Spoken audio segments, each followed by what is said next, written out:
चलिए अब आपके सवालों के सिलसिले को शुरू करते हैं। मंटू गुप्ता जी हमारे साथ हैं बिहार से। मंटू जी नमस्कार, बिहार में कहाँ से बात कर रहे हैं? नमस्कार सर। नमस्कार, कहाँ से बात कर रहे हैं? जी गया जी से बात कर रहे हैं सर। वाह, और बताइए गर्मी वर्मी थोड़ी हल्की हुई या अभी भी गर्मी है वहाँ पे? नहीं सर, हम लोग तो बारिश का इंतजार लगभग पिछले 1.5 महीने से कर रहे हैं सर। मानसून तो आ रहा है लेकिन पड़ नहीं रहा। वहाँ पूरे खासतौर पे पूर्वी उत्तर प्रदेश से लेकर बिहार तक इस वक्त भीषण गर्मी पड़ रही है। ख्याल रखिए अपना, मानसून देर सवेर आएगा ही। अब बताइए आपकी क्या सेवा की जाए, क्या कौन से स्टॉक पे आपका सवाल है? सर IRFC हम खरीदे सर और टाटा मोटर। IRFC? हाँ। IRFC किस भाव पे लिया आपने? 198 पे लिए थे सर। 198। चलिए, और दूसरा आपने टाटा मोटर्स बोला ना? हाँ, 1060 पे टाटा मोटर बाइक किए थे। कितना? 1060। ओहो, चलिए, तो IRFC में तो आपको मुनाफा हो रहा है लेकिन टाटा मोटर्स में आप नुकसान आपको यहाँ पे हो रहा है। 1050 बताया ना टाटा मोटर्स? जी सर। ठीक है, अब मुझे बस ये बता दीजिए मंटू जी कि कितना समय और दे सकते हैं इन दोनों स्टॉक को आप? समय तो सर हम दे सकते हैं, लगभग 3 महीने तक दे सकते हैं सर।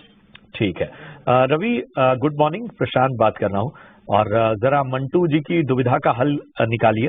IRFC तो इन्होंने जिस भाव पे लिया वहां से तो ऊपर है ये स्टॉक का, लेकिन टाटा मोटर्स जो है वो 1050 के भाव पे इन्होंने लिया हुआ, यहाँ पर नुकसान झेल रहे हैं। बताइए क्या करना चाहिए? 3 महीने का इनका नजरिया दोनों स्टॉक पे।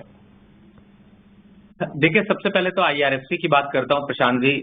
जिस हिसाब से मोमेंटम है और आगे जो माहौल अभी बन रहा है खासतौर से बजट को लेकर के, उसमें ये स्टॉक और चमकता हुआ नजर आएगा। थोड़ी बहुत गिरावट हो सकती है, 172 170 के लेवल्स आ सकते हैं, लेकिन नए इन्वेस्टर को भी वहां पर अपॉर्चुनिटी मिलेगी। और अपसाइड टारगेट इसका होगा, आपका पहला टारगेट जो होगा वो होगा 195 का, दूसरा टारगेट देखते हैं तो 210 रुपए का। स्टॉप लॉस जो इनके बाइंग प्राइस है उससे भी ऊपर है, वो 160 के नीचे फिलहाल जाने के चांसेस नहीं है, तो पोजीशन को होल्ड करके रखें।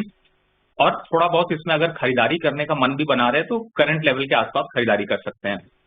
दूसरा स्टॉक आपका है टाटा मोटर। देखिए, टाटा मोटर आपने खरीदा है वो हायर बैंड है, लेकिन मैं आपको यहाँ पर राय दूंगा कि एक बार थोड़ा सा और नीचे आने दीजिए। लगभग 880 के आसपास तक अभी और गिरावट आएगी, यानी जो आप लेवल देख रहे हैं यहाँ से अभी 50 रुपए 60 रुपए की गिरावट और हो सकती है, और उन लेवल्स पर थोड़ा और खरीदारी कर लीजिए और इस स्टॉक को होल्ड करिए। 850 के स्टॉप लॉस से टारगेट 1080 के आसपास देखने को मिलेगा, लेकिन आपको इस स्ट्रैटेजी के तहत थोड़ा एवरेज करना पड़ेगा जिससे कि आपको निकल सके। दूसरा, ये सर 3 महीने के ट्रेड के हिसाब से नहीं है, आपको थोड़ा लंबा भी चलना पड़ सकता है, लेकिन फिलहाल बजट है तो इस यहाँ पर स्पेकुलेशन मूव भी देखने को मिलेगा और उस मूव में आप निकल सकते हैं। तो आप थोड़ा सा इंतजार कर लिए, थोड़ा सब्र रखिए, जल्द ही आपको प्रॉफिटेबिलिटी यहाँ पर देखने को मिलेगी।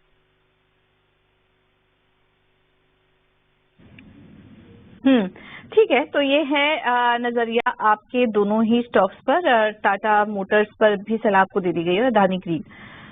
चलिए आगे बढ़ते हैं और हमारे साथ बेंगलुरु से जुड़ी हैं अगली दर्शक रिंकी। रिंकी जी नमस्कार, सवाल पूछिए अपना। नमस्ते सर जी। हेलो जी नमस्ते। हेलो नमस्ते रिंकी जी, सवाल पूछिए। हाँ नमस्ते मैम, मेरे पास फ्रोजन रियलिटी के 2000 शेयर है 33 की रेंज पर, और ओरिएंट पेपर के शेयर हैं 3055-80 की रेंज पर, और काफी समय से अटका हुआ है पैसा, तकरीबन सितंबर से। क्या कर सकते हैं इसमें? ओके, अच्छा, मुझे लगा ये शायद आपने हाल में ही ले लिया था, लेकिन ये तो काफी पहले की खरीद है और तब से लेकर अब तक ज्यादा कुछ फर्क दिखा नहीं प्राइसेस में। रवि, आप ही सलाह दीजिए। प्रोजोन रियल्टी है इनके पास और ओरिएंट पेपर सितंबर से होल्ड कर रही हैं, लेकिन प्राइस वाइज कुछ एक्शन नहीं दिखा और दोनों ही स्मॉल कैप काउंटर्स हैं इनके पास। कैसा है इनका स्टॉक सिलेक्शन, कुछ बदलाव करें यहाँ पर? देखिए पूजा जी, बिल्कुल 100% यहाँ पर बदलाव की जरूरत है, और इस समय मैं इनको यहाँ पर ये कहूंगा कि देखिए आपका स्टॉक चल नहीं रहा है, पहले ओरिएंट पेपर की बात कर लेते हैं। फिलहाल पेपर में एक एक्सपेक्टेशन जरूर थी रैली आने की, लेकिन कुछ खास मूवमेंट आया नहीं है, तो आपको इसी जगह पे एक स्टॉक मैं रिकमेंड कर रहा हूँ, IND बैंक।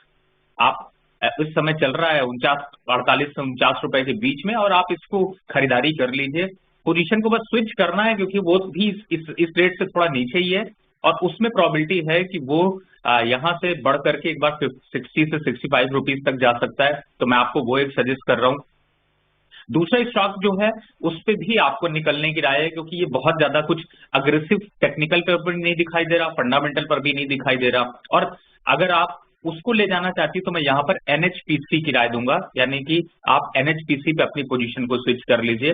NHPC 100 रुपए के पास चल रहा है और मुझे लगता है कि वो ज्यादा दमखम के साथ बढ़ेगा, आपका लॉस का रिकवरी ज्यादा फास्ट कराएगा, और अगर कुछ भी समझ नहीं आता तो दोनों स्टॉक बेचिए और सिर्फ NHPC ले लीजिए, आपको जल्दी प्रॉफिट आ जाएगा। तो मुझे लगता है अपने में ये बदलाव कर लीजिए और अगले हफ्ते मुस्कुराते हुए कॉल करिएगा, बताइएगा कि आपका प्रॉफिट आया। तो ये नजरिया फिलहाल आपके स्टॉक पे मिलता हुआ। चलिए कुछ और सवालों को भी शामिल करते हैं, बट हमारे साथ रेडी हैं रवि, और इसके साथ ही हमारे साथ महेश जी भी बने हुए हैं, और लगातार हमारे पास सवाल आ रहे हैं और कुछ YouTube के सवाल आ रहे हैं, जरा उनको सबसे पहले हम ले लेते हैं। एक सवाल NBCC पे, हालांकि दर्शक ने अपना नाम नहीं लिखा है, NBCC पे नजरिया जानना चाहते हैं। 2500 शेयर हैं, 50 रुपए की इनकी खरीद है, और कल हमने खबर भी बताई थी NBCC के बारे में, REC से उसके कुछ कॉन्ट्रैक्ट की बात सामने आई थी। हालांकि आज हम देख रहे हैं कि हल्का दबाव NBCC पर मौजूद, लेकिन चूंकि इनकी खरीद बहुत ही अच्छे लेवल पे 50 रुपए पे इन्होंने NBCC में एंट्री की हुई है, अच्छे खासे मुनाफे में इस वक्त हैं, तो क्या करना चाहिए रवि, जरा बताएं NBCC में।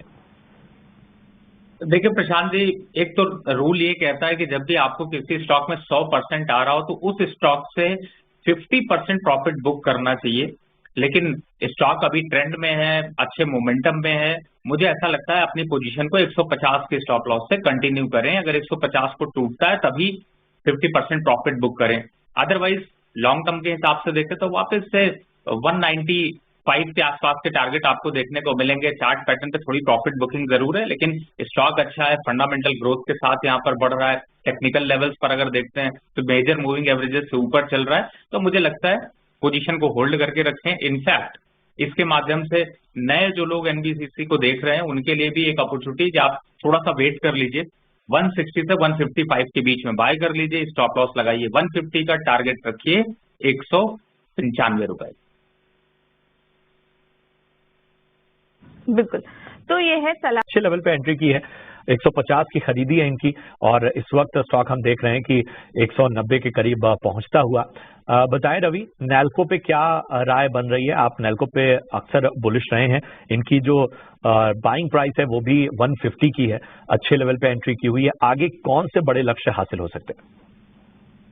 देखिए फिलहाल तो पूरा का पूरा जो मार्केट है वो थोड़ा सा कंसोलिडेशन जोन में है, लेकिन फिर भी यहाँ पर नेशनल एल्यूमिनियम काफी अग्रेसिव है, और मुझे ऐसा लगता है कि लॉन्ग टर्म के हिसाब से अगर किसी को रखना है तो पोजीशन काफी अच्छे लेवल्स पर है। इनफैक्ट अगर बाइंग के पॉइंट ऑफ व्यू से देखते हैं तो मुझे लगता है कि थोड़ा सा शायद और करेक्शन के बाद यहाँ पे बाइंग मोमेंटम ज्यादा इनिशिएट होगा, यानी कि 180 और 185 के बीच में बाइंग मोमेंटम बढ़ सकता है। जहां तक टारगेट की बात करें तो पहला टारगेट 210 रुपए का, और अगर लॉन्ग टर्म टारगेट यहाँ पर रखते हैं और थोड़ा सा लक्ष्य जो है वो 3 साल का नजरिया हो, तो मुझे लगता है कि काफी अच्छे रिटर्न्स इस स्टॉक में मिल सकते हैं। तो अभी मुझे लगता है काफी वैल्यूएशन वाइज देखते हैं या फिर चार्ट पे अगर देखते हो तो काफी अट्रैक्शन लेवल पर मिल रहा है, मुझे लगता है जरूर लेना चाहिए, और टारगेट 210 का रखें पहला। 210 के बाद प्रशांत जी को वापस याद कीजिए, तंग कीजिए, फिर से पूछिए कि कहां पर अगला टारगेट होगा, तो आपको इन्फॉर्मेशन मिलेगी।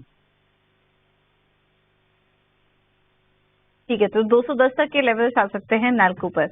अगला सवाल भी YouTube पर काफी सारे हमें दर्शक लाइव भेज रहे हैं।